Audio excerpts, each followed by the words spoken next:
Where are we this morning? This morning we are on the Downs in Clifton in Bristol. My name is Rob Banino.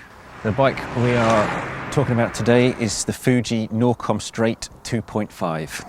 We're doing it in the context of it being a triathlon bike, but it is UCI legal, so you can use it for time trials. It was used last year, I think, by the NetApp Endura cycling team to quite good effect. It's also used by Matt Reed, the tall American triathlete.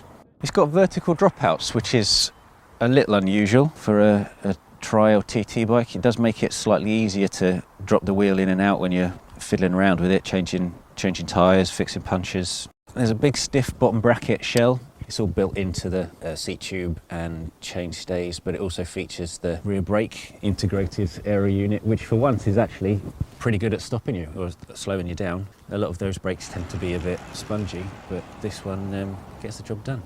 I rode it out of Bristol, Long Ashton to Nailsea, then up the top of Fayland, and then back along Beggarbush Lane. It's roughly, I think, a 40-mile route, probably hillier than your typical triathlon route, but there's a good mix of flat and technical. It's a lovely bike to ride. It certainly doesn't clatter you about more than any other bikes, but I think the biggest advantage it has is the handling. It just feels like a road bike. You can throw it into curves with all the confidence you would normally have on a standard bike, but you've got a lot more aerodynamic benefit, which you certainly feel on the straights.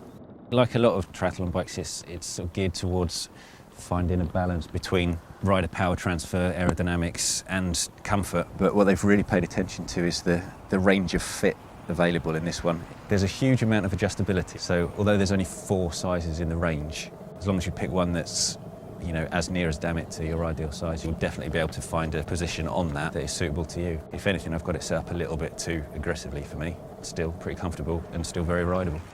It's not got a lot going against it. On the whole, a very impressive piece of kit. I remember seeing the price and thinking, oh, that's not bad actually.